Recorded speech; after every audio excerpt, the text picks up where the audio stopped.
Hey guys, Caduce Campbell here for TheButtonSmashers.com, and this is our review for Ys VIII, Lacrimosa of Dana.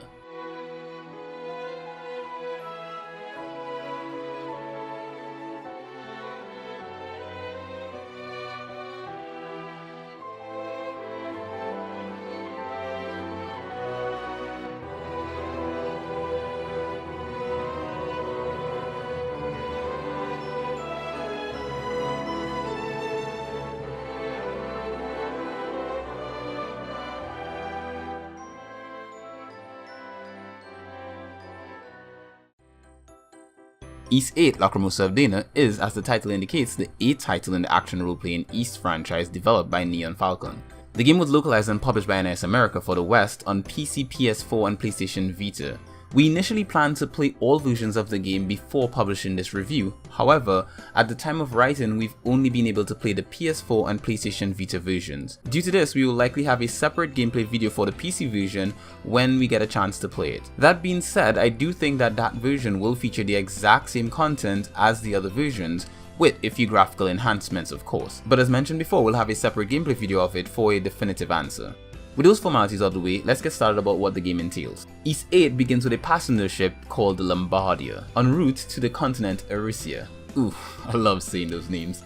This ship is a pretty large vessel packed with passengers, livestock, cargo and sailors. It's so big in fact that it has a full-size ballroom equipped with bar, furniture and space for dancing. Oh, and in case you're wondering, yes, you can explore every inch of it. Not so long after the game begins, you're given control of the red-headed protagonist of the Ys franchise, Adol Kristen, silent protagonist Kun. Okay, full disclosure, I've mentioned this before and I'm saying it again. I do not like silent protagonists. When I was younger I enjoyed playing as them, but as I've grown older I've started to crave more characterization in my protagonists. And please don't misunderstand this for meaning that I don't like mute characters. On the contrary, I'd welcome a mute protagonist who uses sign language. What I don't like are characters that have dialogue options during cutscenes, and when selected they just grunt or nod while saying nothing, only to have other characters interacting with them respond as if they had said something worthy of a reply. For me, this breaks the immersion, and this is probably the only issue I had with this game.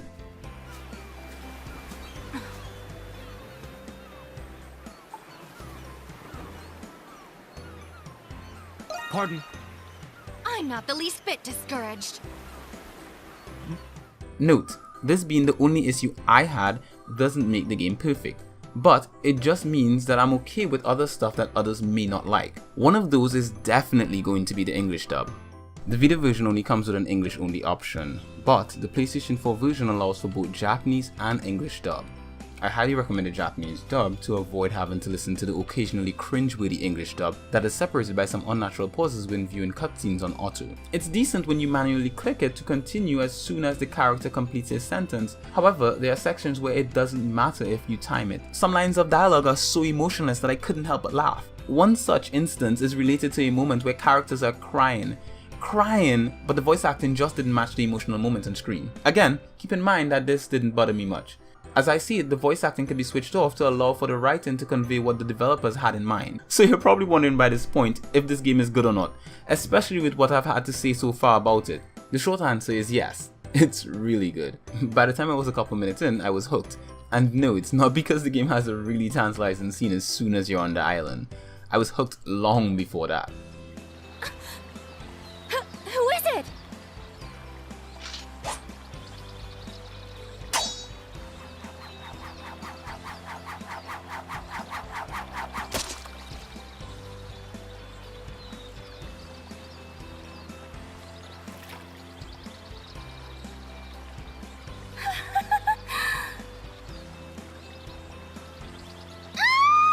You see, where this game shines is with its gameplay. On the boat, Adol is met with a situation where he's required to fight a giant tentacle.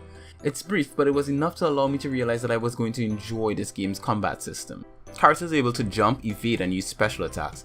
This is further enhanced by mixing up attacks, time and evades for a bullet time effect similar to Bayonetta, and using massive special finishing moves. Each character also has certain enemy types that they are more effective against. This is all done in real time and it's mapped to perfection. I rarely had to enter the pause menu unless I was changing my special move mapping or checking for information related to particular monsters or NPCs. Oh, and by the time you end up on the island, it gets better. You know how games like The Legend of Zelda and Yonder don't need to have deep stories and yet they still grip the attention of the player?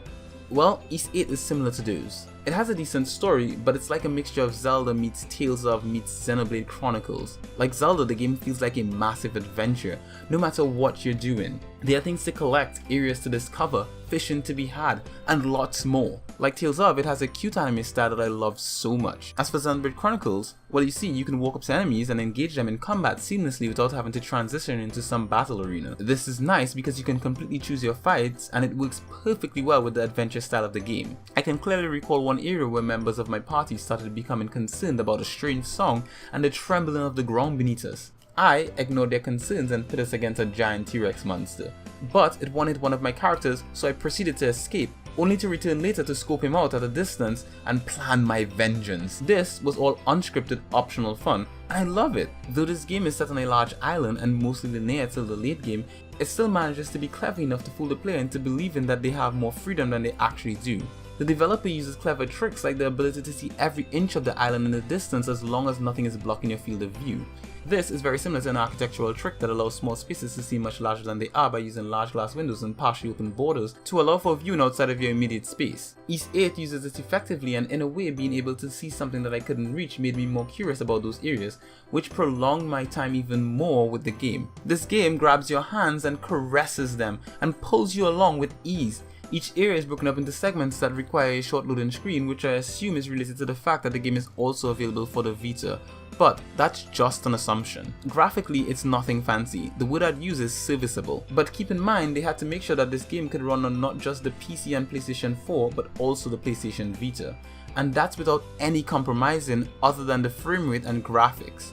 It's as good looking as a Xenoblade game, which is completely okay.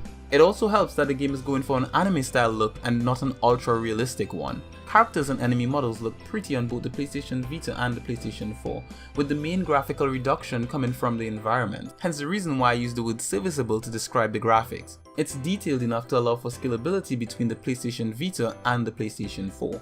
As for the characters and plot, I'll try to be as vague as possible so as not to spoil the game for those who don't like spoilers. The game is mainly about two individuals who are connected by an unknown connection who have to work together for two seemingly different yet connected goals. One of the individuals is Adol, who's stranded on a mystery island along with the other passengers of the boat he was on after it was shipwrecked, and the other is the beautiful maiden, Donna.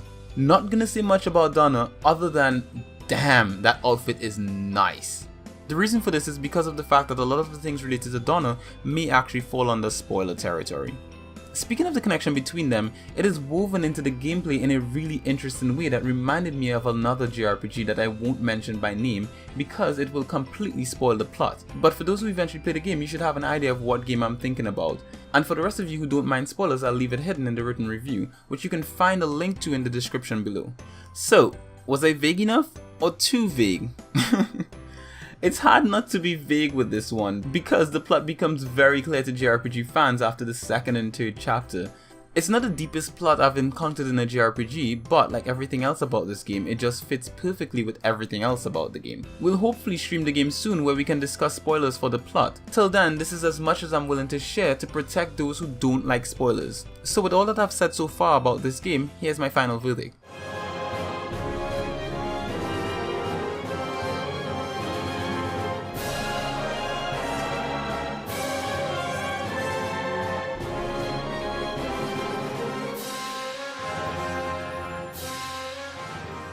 It's an adventure game as JRPG that doesn't manage to reinvent the wheel, but it does improve it. It takes the best elements that we've experienced in other games and incorporates it so well into its systems. And though it can improve in some ways, it's still a great game without those improvements. If you like JRPGs, the Ys series and any of the other games mentioned in this review, then I strongly recommend checking out this new entry in the Ys franchise when it releases.